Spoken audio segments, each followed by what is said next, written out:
70 number में से अगर आप लोग 60 नंबर लाना चाहते हैं fluid mechanics and hydraulic machinery subject में, तो इस वीडियो को अंत तक जरूर देखिएगा, क्योंकि इस वीडियो के माध्यम से प्रीवियस ईयर का जो पेपर है उसको कंपेयर करके अब की बार के एग्जाम में पूछे जाने वाले सिलेक्टेड क्वेश्चन बताने वाले हैं, ऑब्जेक्टिव भी और सब्जेक्टिव भी। और जैसा कि आप सभी को मालूम होगा और मालूम नहीं होगा तो आप सभी को बता देते हैं। अभी आप लोग का 2 पेपर का एग्जाम हो गया है। फर्स्ट एग्जाम हुआ था BME यानी बेसिक मैकेनिकल इंजीनियरिंग का, तो उसमें हम टोटली 12 क्वेश्चन सिलेक्ट किए थे, जिसमें से सेम टू सेम 8 क्वेश्चन पूछ दिए गए थे आपके सेमेस्टर एग्जाम में। ओनली 12 क्वेश्चन में से 8 क्वेश्चन, यानी आप लोग देख सकते हैं 80% से भी ज़्यादा क्वेश्चन टकरा गया था।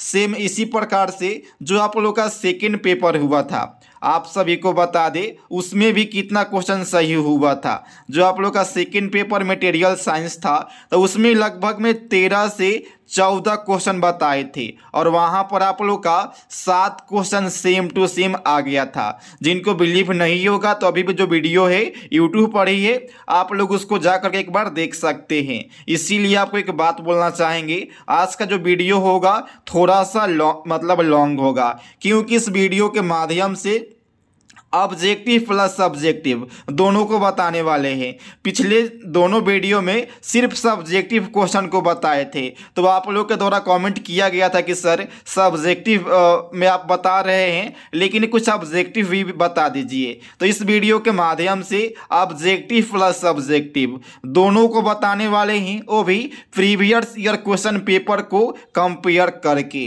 तो अगर आप लोग भी SBTE Bihar polytechnic third semester mechanical branch के स्टूडेंट हैं और अभी तक कुछ भी पढ़ाई नहीं किए हैं, तो आप लोग इस वीडियो को अंत तक देखने का प्रयास करें, ताकि आप सभी को मालूम चल सके कि अब की बार के एग्जाम में आखिर कौन कौन से क्वेश्चंस पूछे जाएंगे।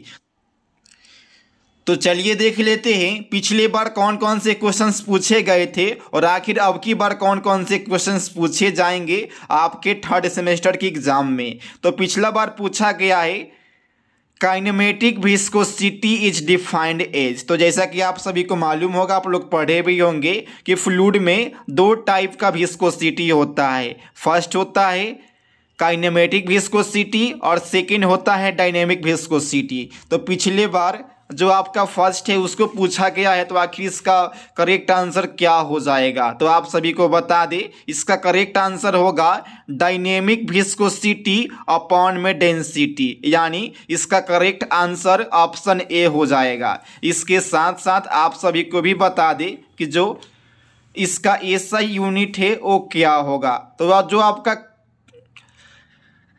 काइनेटिक विस्कोसिटी है, इसका SI यूनिट हो जाता है मीटर स्क्वायर पर सेकेंड। ये आपका SI यूनिट है, तो अब की बार मैक्सिमम चांसेस है कि आपकी एग्जाम में पूछे। वहीं जो CGS मात्रक है तो क्या हो जाता है, CGS में स्ट्रोक हो जाता है।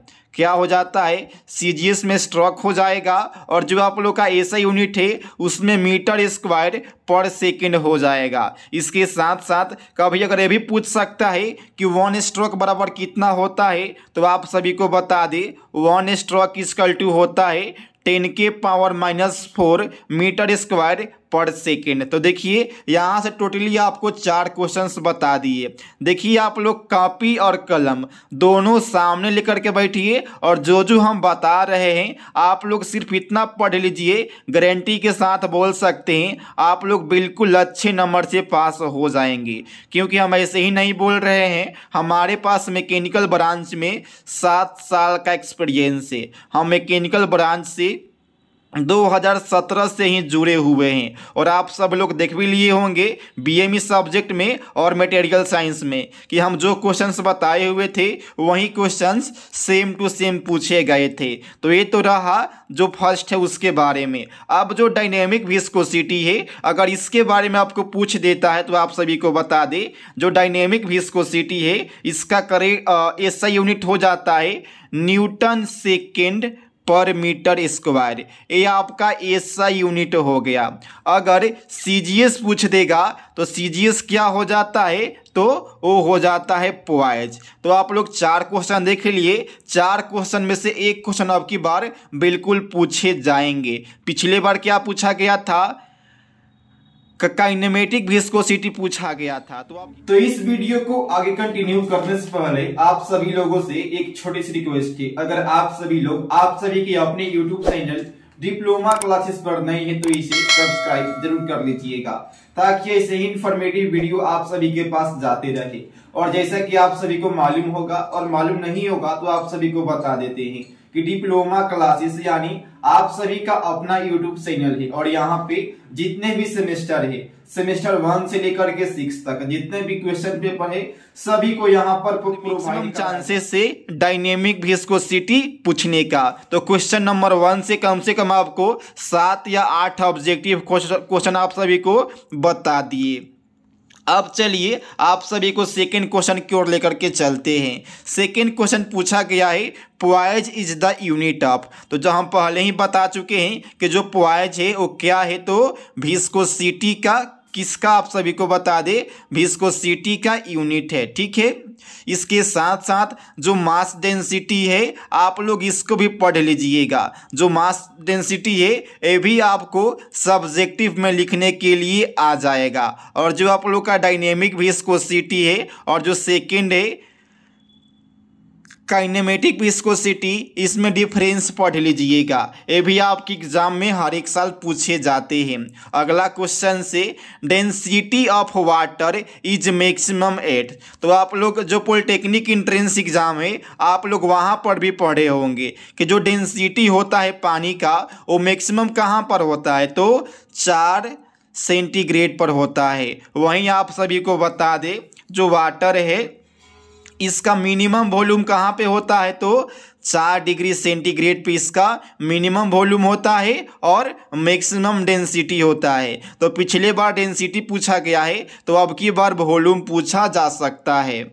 अगला क्वेश्चन से पास्कल्स लॉ स्टेट्स डेट। तो आप सभी को बता दे पास्कल्स लॉ के अकॉर्डिंग जब कोई फ्लूइड रेस्ट में होगा तो हर एक डायरेक्शन में इक्वल प्रेशर लगेगा, यानी इसका करेक्ट आंसर हो जाएगा।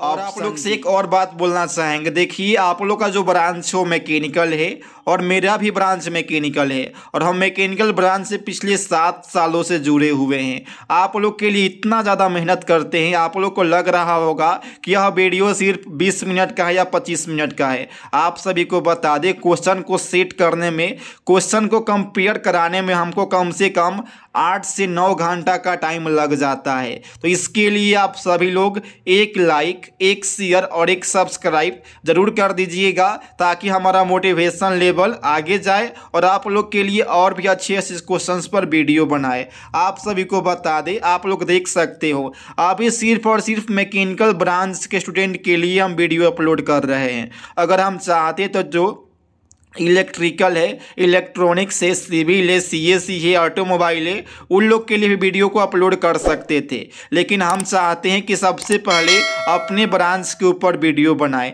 ताकि आप लोग बहुत अच्छे नंबर से पास हो सके। तो जो भी लोग अभी तक लाइक नहीं किए होंगे तो एक लाइक कर दीजिएगा, जो भी लोग अभी तक सब्सक्राइब नहीं किए होंगे तो सब्सक्राइब कर दीजिएगा, जो भी लोग शेयर नहीं किए होंगे तो एक शेयर कर दीजिएगा। और आखिर कॉमेंट बॉक्स में आप सभी लोग बताने का प्रयास कीजिएगा कि जो आप लोग का पेपर हो गया है बीएमई और मटेरियल साइंस, उसका एग्जाम कैसे गया है। पिछली बार पूछा गया है पास्कल्स लॉ के बारे में, तो अब की बार आपसे पूछा जा सकता है मैनोमीटर के बारे में कि मैनोमीटर क्या मेजर करता है, या जो पिटॉट ट्यूब होता है वो क्या मेजर करता है, या जो वेंचुरी मीटर होता है वो क्या मेजर करता है, या जो ऑरिफिस मीटर होता है वो क्या मेजर करता है। तो आप 4 क्वेश्चंस को पढ़ लीजिएगा, इसके बदले में अब की बार उस चारों क्वेश्चन में से कोई एक पूछ देगा।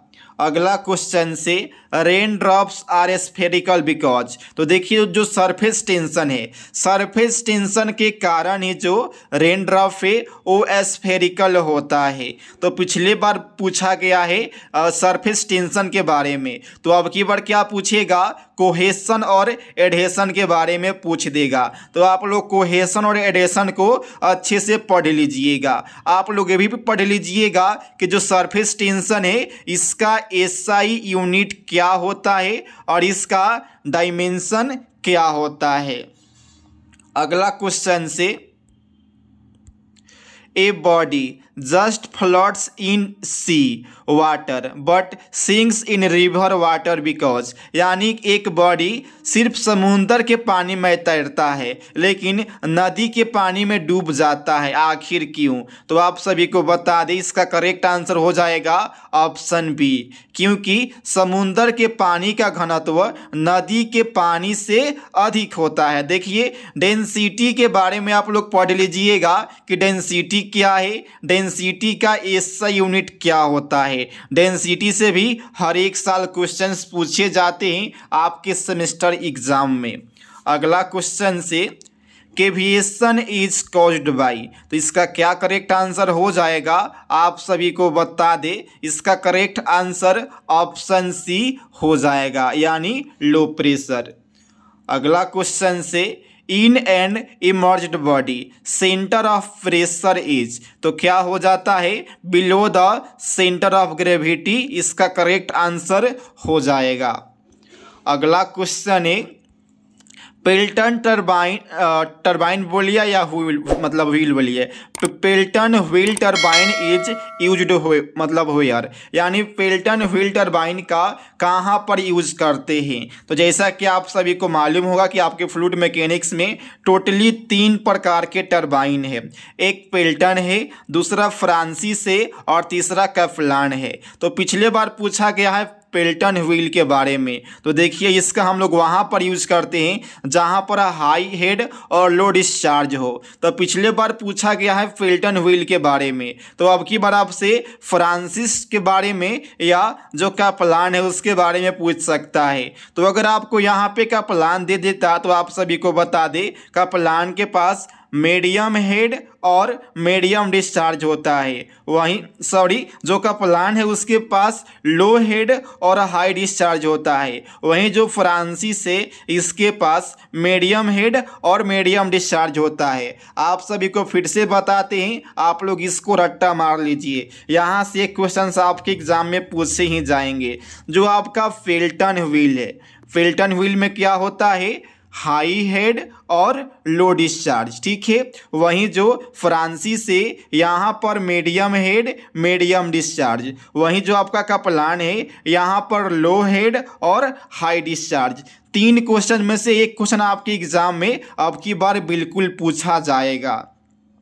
अगला क्वेश्चन से, the discharge through a single acting reciprocating pump having a speed n rpm is, तो आप सभी को बता दे इसका करेक्ट आंसर हो जाएगा ऑप्शन बी, LAN/60। अगला क्वेश्चन से, हाइड्रोलिक टरबाइन कन्वर्ट्स, तो जैसा कि आप सभी को मालूम होगा कि जो टरबाइन है उसमें एक हाइड्रोलिक होता है और दूसरा क्या होता है? एक हाइड्रोलिक टरबाइन होता है और एक हाइड्रोलिक पंप होता है। तो जो टरबाइन है उसका काम क्या होता है?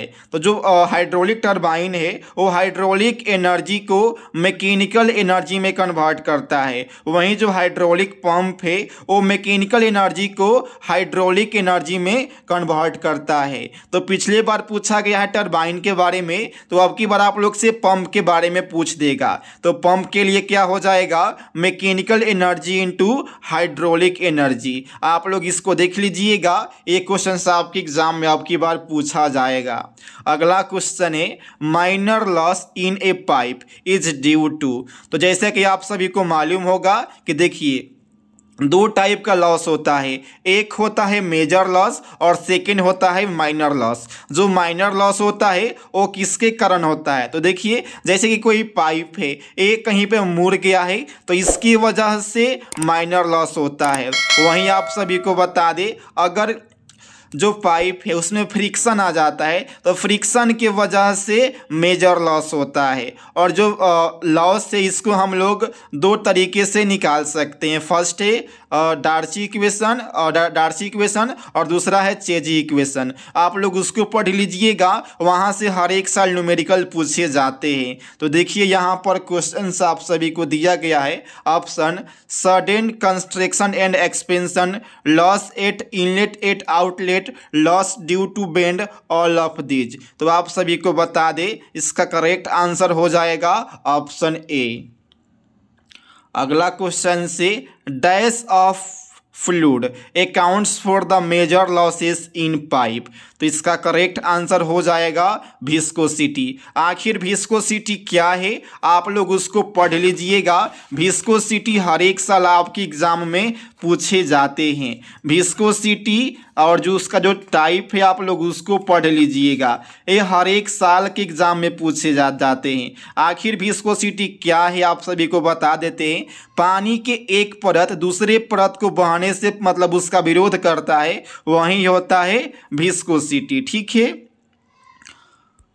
अगला क्वेश्चन से पिटॉट ट्यूब। तो pitot tube is use to measure. Pitot tube का हम लोग कहाँ पर यूज करते हैं तो आप सभी को बता दें इसका यूज हम लोग ठहराव जो प्रेशर होता है उसको मेजर करने के लिए इसका यूज हम लोग करते हैं। तो पिछला बार पूछा गया है पिटॉट ट्यूब, तो अब की बार आप लोग से पूछ देगा जो आप लोग का मैनोमीटर है उसका कहाँ पर यूज़ करते हैं, या जो डिफरेंशियल मैनोमीटर है उसको कहाँ पर यूज़ करते हैं, या जो ऑरिफिस मीटर है उसको कहाँ पर यूज़ करते हैं, या जो वेंचुरी मीटर है उसको कहाँ पर यूज़ करते हैं। आप लोग 4 या 5 ऑब्जेक्टिव देख लीजिएगा, उसमें से एक ऑब्जेक्टिव क्वेश्चन पूछा जाएगा।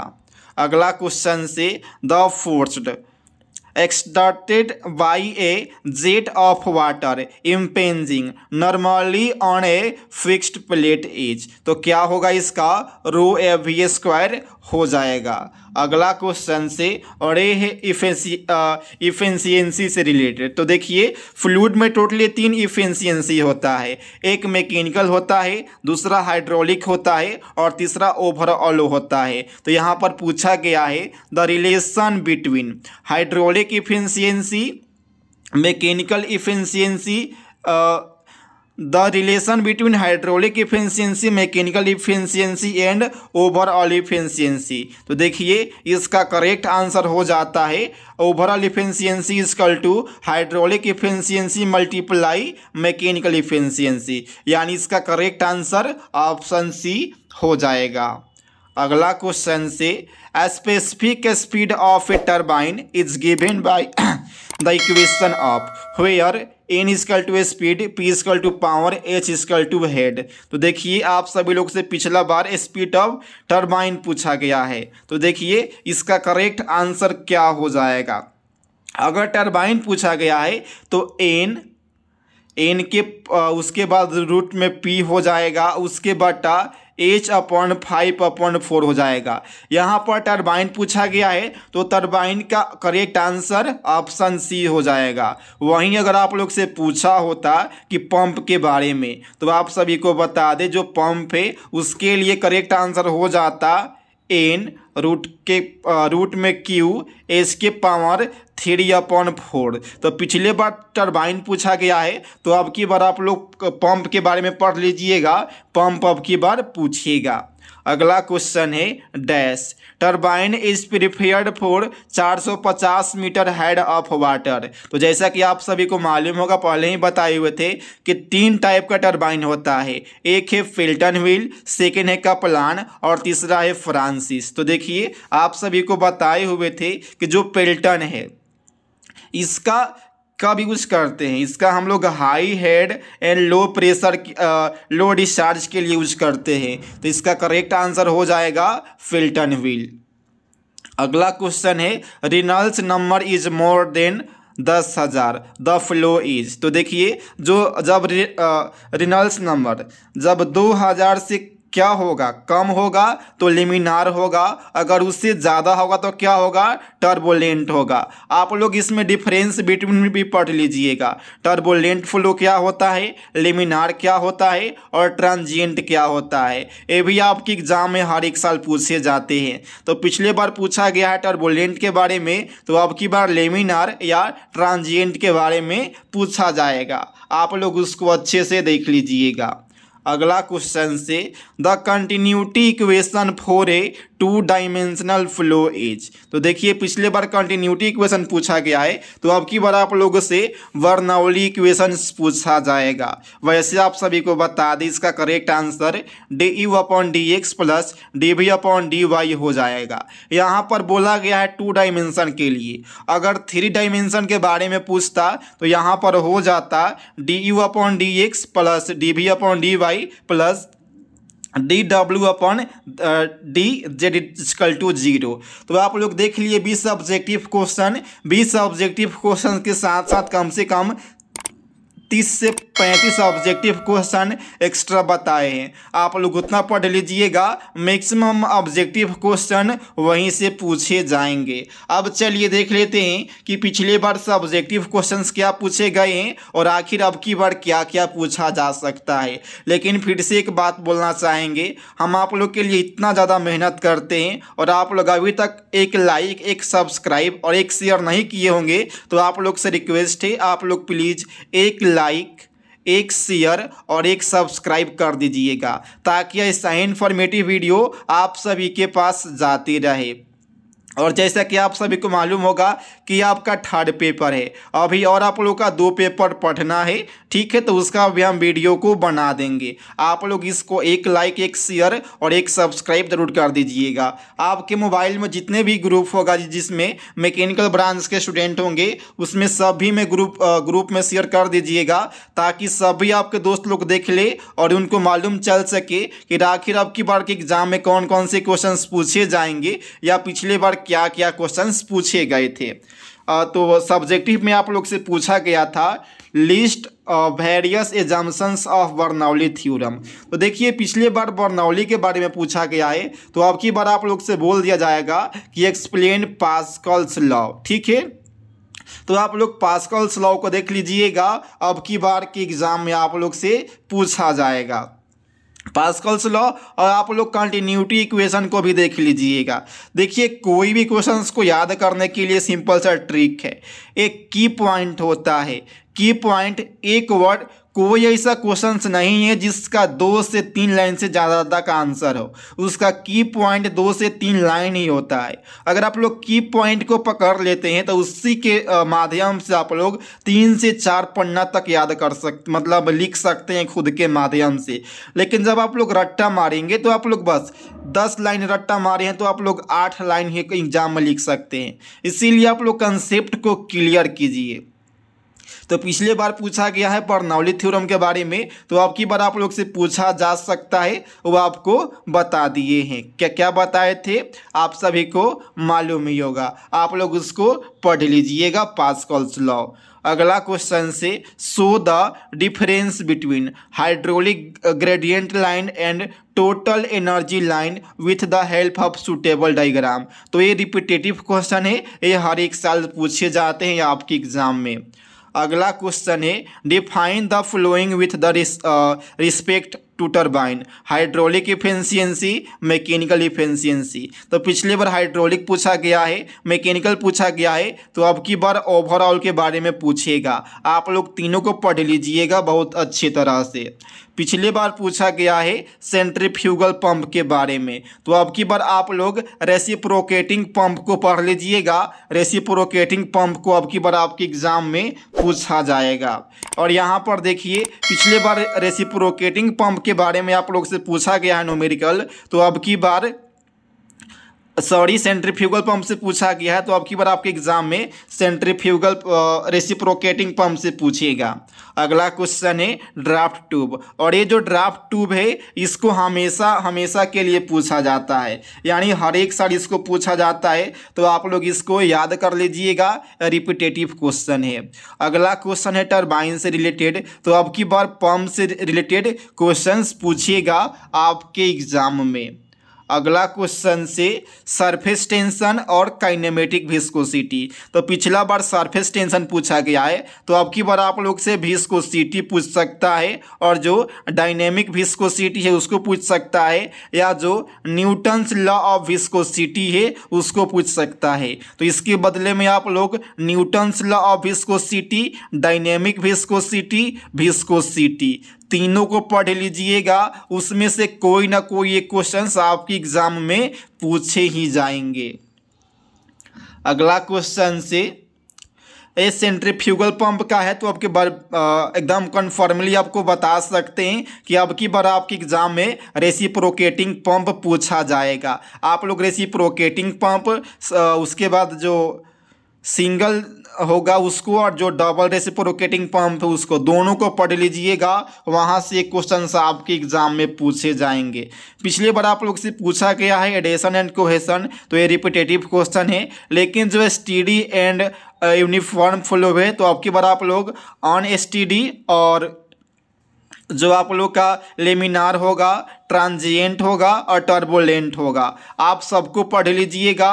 वहाँ से क्वेश्चन आप सभी के एग्जाम में पूछे जाएंगे। ठीक है, अगला क्वेश्चन से, और देखिए इम्पैक्ट ऑफ जेट है, तो यहाँ से एक क्वेश्चन रिपीटेटिव है, इसको हर एक साल पूछा जाता है। पिछले बार पूछा गया है ऑरिफिस मीटर के बारे में, तो अब की बार आप लोग से बोल देगा कि वेंचुरी मीटर को आप डिफाइन कीजिए, उसका फिगर ड्रॉ कीजिए, या जो पिटॉट ट्यूब है उसके बारे में लिखिए, या जो मैनोमीटर है उसके बारे में लिखिए, या जो डिफरेंशियल मैनोमीटर है उसके बारे में लिखिए। सबके बारे में थोड़ा थोड़ा सा देख लीजिएगा और कंसेप्ट जो उसको है क्लियर कर दीजिएगा और एग्जाम में लिखने का प्रयास कीजिएगा। एक और आप सभी को बात बोलेंगे, आप थ्योरी कुछ कम लिखे लेकिन डायग्राम को ज़रूर बनाइएगा, क्योंकि डायग्राम से ही आप सभी को नंबर मिलता है। डायग्राम बनाइएगा तभी आप लोग अच्छा नंबर से पास हो पाएंगे। और इस वीडियो के लास्ट में बताने वाले हैं, अगर आपको न्यूमेरिकल नहीं आएगा तब आपको क्या करना है। देखिए पिछले बार पूछा गया है सिंगल एक्टिंग रेसिप्रोकेटिंग पंप के बारे में, तो अब की बार आप लोग डबल एक्टिंग के बारे में पढ़ लीजिएगा। ठीक है, अगला क्वेश्चन है list various minor loss in the fluid flow, explain any one them. देखिए पिछले बार माइनर लॉस के बारे में पूछा गया है, तो अब की बार मेजर लॉस के बारे में पूछा जा सकता है। और इसके लिए दो इक्वेशन है, कौन कौन से है, एक डार्सी इक्वेशन और दूसरा है चेजी इक्वेशन। आप लोग उसको ड्राइव कर लीजिएगा और रिपीटेटिव क्वेश्चन हर एक साल पूछे जाते हैं। और ये तो मोस्ट इंपॉर्टेंट VVI है, draw the layout of hydro electric power plant and mention its various past. ये भी आपका रिपीटेटिव क्वेश्चन से हर एक साल पूछा जाता है। तो टोटली हो गया सब्जेक्टिव प्लस ऑब्जेक्टिव। अब रहा बात कि सर अगर हम लोग को न्यूमेरिकल नहीं आए तो हम लोग कैसे सॉल्व करेंगे, तो इसके लिए फिर एक आप लोग से बात बोलेंगे, आपको घबराना नहीं है। अगर न्यूमेरिकल दे दिया है तो क्या करना होगा। सबसे पहले आप लोग से यहाँ पर दे दिया है नोजल, तो उसमें पहले नोजल के बारे में डिफिनीशन लिख दीजिएगा। नोजल का एक सिंपल सा फिगर बना दीजिएगा। ठीक है, फिगर बनाने के बाद जो इसका गिवन डाटा है, जैसे कि यहाँ पर वेलोसिटी दे दिया है तो v लिख दीजिएगा, v = 5 मीटर पर सेकेंड लिख दीजिएगा। यहाँ पर आप सभी को वाट एरिया दिया है तो a लिख दीजिएगा और इसको लिख दीजिएगा। ठीक है, उसके बाद आप लोग से वेलोसिटी दिया है तो आप लोग वेलोसिटी को लिख दीजिएगा बस। और उसके बाद में कुछ कुछ लिख दीजिएगा। अगर आप लोग इतना ही कर देते हैं तो आप सभी को बता दें, आपके 6 नंबर में से कम 3 नंबर आराम से मिल जाएंगे। आप लोग न्यूमेरिकल को देख करके डर जाते हैं, वो आपको देख के डरना नहीं है, आपको देख के डरना नहीं है। आप सभी को बता दिए कि आपको न्यूमेरिकल नहीं आ रहा है तो आपको गिवन डाटा लिख देना है बस। अगर आप लोग इतना ही को अच्छा से पढ़ लेते हैं तो आप सभी को हम गारंटी के साथ बोल सकते हैं 60+ नंबर आराम से आ जाएगा आपके सेमेस्टर एग्जाम में। आखिर आप लोग अगला वीडियो कौन से पेपर का चाहते हैं कमेंट बॉक्स में कमेंट करके ज़रूर बताइएगा। और जो भी लोग अभी तक शेयर नहीं किए होंगे, सब्सक्राइब नहीं किए होंगे, लाइक नहीं किए होंगे, तो आप लोग से रिक्वेस्ट है एक बार बिल्कुल कर दीजिएगा ताकि हम और ज़्यादा मोटिवेट हो। और अंत में यही बोलना चाहेंगे आप सभी लोगों से कि लहरों को देख नौका पार नहीं होती और कोशिश करने वालों के कभी हार नहीं होती। अभी आपके एग्ज़ाम में बहुत घंटा टाइम है, आप लोग एक एक मिनट को अच्छे से यूटिलाइज कीजिए, क्वेश्चन को पढ़िए, लिखिए, लिखने का प्रयास कीजिए, कंसेप्ट को क्लियर कीजिए ताकि आप लोग एग्ज़ाम में अच्छा नंबर से पास हो पाए। और आपके एग्ज़ाम के लिए बेस्ट ऑफ लक।